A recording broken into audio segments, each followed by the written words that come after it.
ये कहानी वर्ष 1959 की है। 19 साल की एक अमेरिकी लड़की जिसका नाम होप कुक था, भारत घूमने आई। भारत आकर वो सीधे दार्जिलिंग गई। जिस होटल में वो ठहरी उसी में सिक्किम के युवराज पाल्डेन थोंडोप नामग्याल भी ठहरे हुए थे। सिक्किम का तब औपचारिक रूप से भारत में विलय नहीं हुआ था। होटल में होप कुक की युवराज पाल्डेन से मुलाकात हुई और दोनों में प्यार हो गया। मात्र 4 वर्ष बाद 1963 में दार्जिलिंग की ही एक बौद्ध मॉनेस्ट्री में सिक्किम के भावी राजा पाल्डेन नामग्याल ने उस अमेरिकी लड़की के साथ विवाह कर लिया। किसी परिकथा जैसी दिखने वाली इस कहानी का क्लाइमैक्स अभी बाकी है। होप कुक ने शादी से पहले सिक्किम की संस्कृति को पूरी तरह से अपना लिया। वहां की भाषा से लेकर पहनावा तक सब कुछ। होप कुक एक सामान्य लड़की थी, लेकिन उसकी शादी में अमेरिकी राजदूत भी पहुंचे। मार्च 1963 में यह शादी हुई और उसी साल दिसंबर में राजा ताशी नामग्याल का निधन हो गया।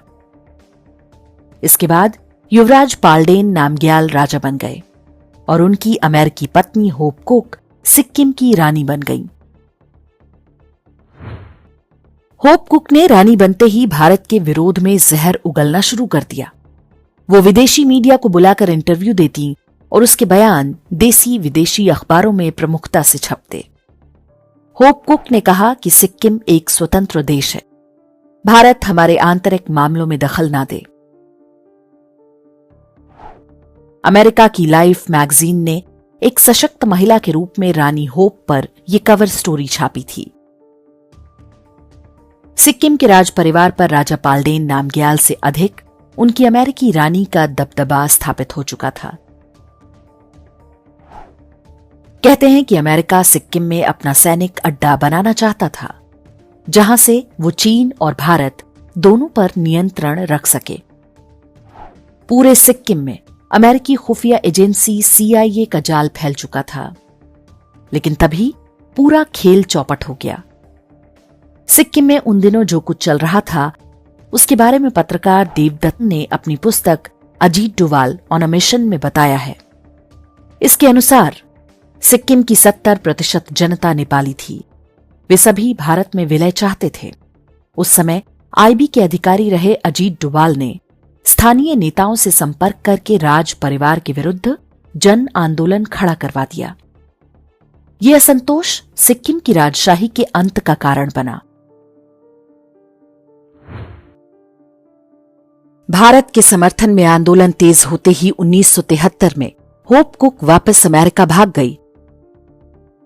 राजा पाल्डेन नामग्याल से पैदा अपने 8 साल के बेटे और 5 साल की बेटी को भी छोड़ गई।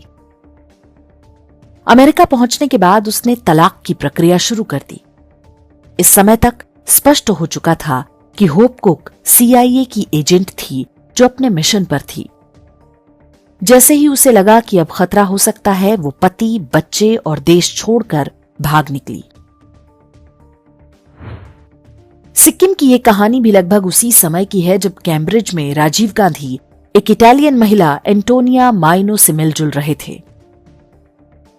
दोनों कहानियों के बीच बहुत सारी समानताएं और बहुत सारी असमानताएं भी हैं। वो समानताएं और असमानताएं क्या हैं, ये निर्णय हम दर्शकों पर छोड़ते हैं। हमें केवल इतना कहना है कि सिक्किम के लोग समझदार थे, जो उन्होंने अपनी रानी के रूप में प्लांट कराई गई एक विदेशी महिला को समय रहते पहचान लिया। सोनिया गांधी जब आई थीं तो भारत में उनकी सबसे अच्छी दोस्त थीं स्टेरा। वे उनके पति के सबसे करीबी दोस्त सतीश शर्मा की पत्नी थीं। स्टेरा डच नागरिक थीं। राजीव गांधी जब प्रधानमंत्री थे तब सतीश शर्मा सबसे शक्तिशाली हुआ करते थे। सत्ता की आड़ में उन दिनों क्या क्या हुआ होगा उसकी हम केवल कल्पना ही कर सकते हैं। हम अपनी ओर से उन पर कोई आरोप लगाना या संदेह जताना नहीं चाहते। बड़े शक्तिशाली लोगों को प्रेम जाल में फंसाना या हनी ट्रैप करना विश्व भर में गुप्तचर संस्थाओं का ये सबसे आजमाया हुआ तरीका होता है। कोल्ड वॉर के दौरान KGB और CIA द्वारा हनी ट्रैप की ढेरों कहानियां सुनी सुनाई जाती हैं। इनमें से अधिकांश की कभी कोई पुष्टि नहीं हो पाती। सिक्किम की अमेरिकी रानी के बारे में भी यही कहा जाता है कि ये केवल कॉन्स्पिरेसी थ्योरी है। लेकिन ऐसे उदाहरण बार बार हमारे सामने आते हैं। लद्दाख में असंतोष भड़का रहे सोनम वांगचुक की कहानी में भी रेबेका नॉर्मन नाम की एक अमेरिकी महिला का नाम आता है।